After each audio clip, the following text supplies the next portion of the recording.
I started sailing when I was about 7, and I've been sailing for, how old am I now? 22. So I've been sailing for 15 years. My name is Amethyst Joy Barnbrook.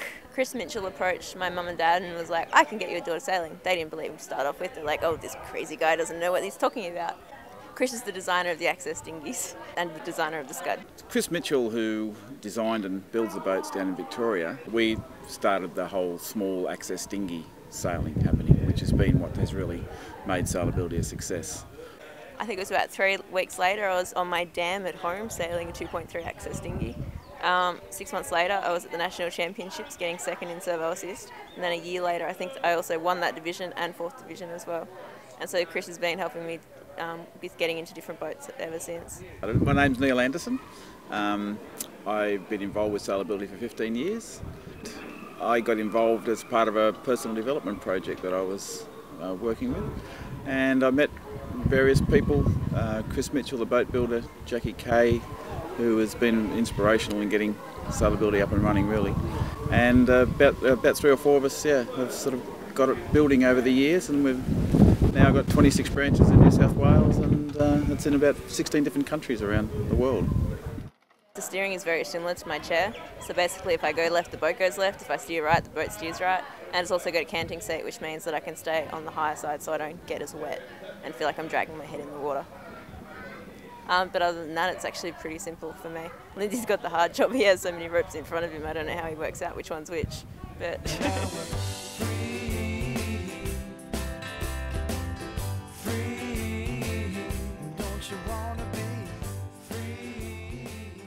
I've been sailing the access dinghy boats. I started in the 2.3, then after about 7 years I moved up to the Liberty, and then about 4 or 5 years ago I moved to the Scud 18. It's a very fast, very big boat, biggest thing I've ever sailed before, and it's a 2-person boat, which is unusual for me. I have to learn to communicate better, but I'm getting there, we're all good. And my crew member is Lindsay Mason. He's visually impaired as well as partially deaf as well. And we've been sailing together now for about 3 or 4 years. Yeah, 3 years, yeah. Mostly based on an 18-foot skiff with a keel at the bottom and a bulb. I think it's like a 100-kilo bulb or something at the bottom, so it's all safe. It's got the rig of a 29er, I think. Bulb itself, so they're not lightweight like a skiff. Yeah. But they're weighted so that if you get a knockdown, they'll spring back up again. Yeah. So like we did yesterday. They're pretty safe. So. Well, the good thing is that because they're that safe, you can push them even harder. Yeah. So it was interesting, wasn't it, Amy? Yeah, that's one word for it. I think sailability is just a fantastic thing. I'm not sure exactly how to describe it really. It's about sailing, it's about families, friends getting together and having fun on the water. One of the things you'll notice when you look at footage or you see any of the sailability boats out on the water, it's just people sailing. You can't tell whether the person, that's one of the best things about sailing really, you can't tell whether the person has a disability, is an able-bodied person. They're just out there sailing together, and it's one of the few sports in the world that enables that integration of people together, just having fun out there on the water. And so that's what sailability's thing is all about, freedom on the water regardless of ability.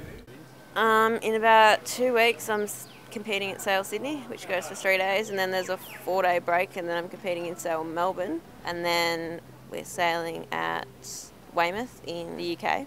That's the World Championships.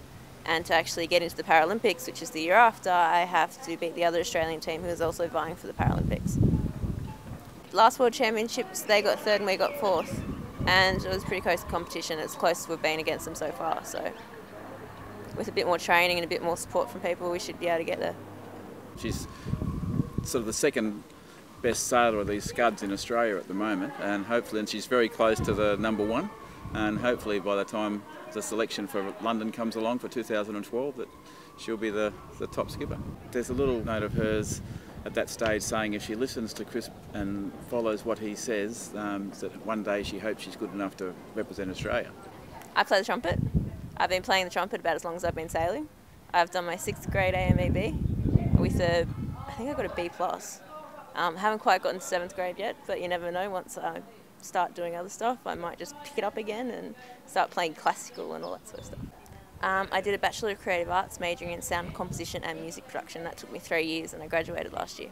I'm also hopefully if I get in, doing a Bachelor of Psychology next year as well, which is an 8-year degree by distance. So hopefully that'll all blend in together, and I can either do sports psychology or motivational speaking through sport or something like that. Sailing is just fantastic to allow people to rehabilitate back into society. It gives them a sense of freedom and a sense of achievement and they just start to realise they can do things that they didn't think they were going to be able to do after an accident of some sort. So, I admit, it was a really weird feeling the first time I went sailing. It was just being out somewhere away from the parents and away from anyone, and I was just all by myself on the water. I think the actual first time I went sailing in really heavy winds was on Albert Park Lake, and the boat was tipping over, and I think as a kid I didn't realise what fear was, but then as I grew older I'm looking back going, how was I not scared doing that? But in the film of me going sailing the first time, it's just weird. You just watch me sailing and it just doesn't make any difference. I'm just like, yay, fun. Ignorance is bliss, I think.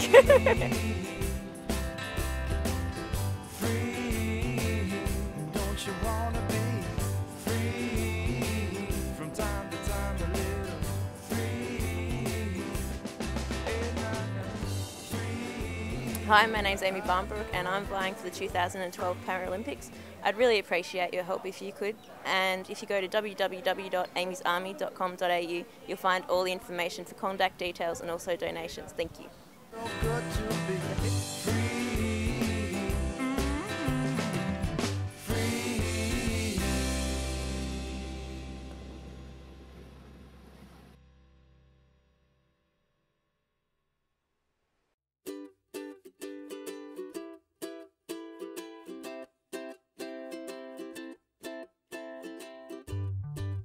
special features which are adaptable to allow anyone to go sailing. Any disability basically can go out on the water. And there's little ones that start off at 2.3 metres, a little one sail thing, up to the scuds which we've been watching Amy sail on this weekend, which are a very fast machine. In front you want? No, this side's good. And just slowly accelerate past it. If you can.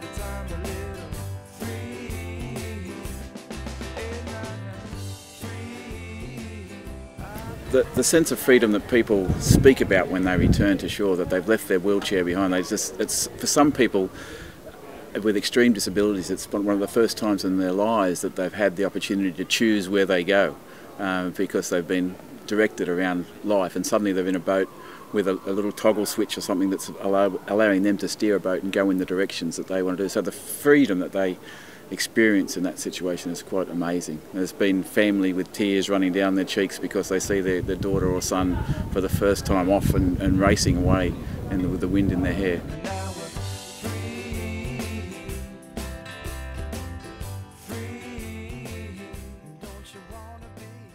We don't get any direct funding.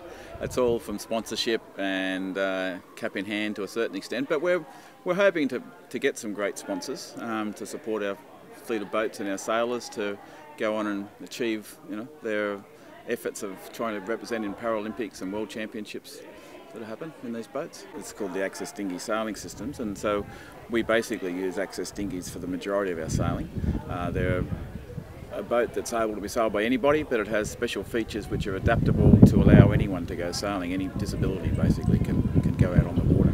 Well, there's a Sydney International Regatta that this is the first year that they're actually going to have the Paralympic boats involved in that. So the three classes which are in the Paralympics for sailing will all be sailing on Sydney Harbour at the end of November, start of December. Yeah. And so, yeah, that's going to be one of the events that will show how good the blokes are going and the guys and girls are going as far as competition.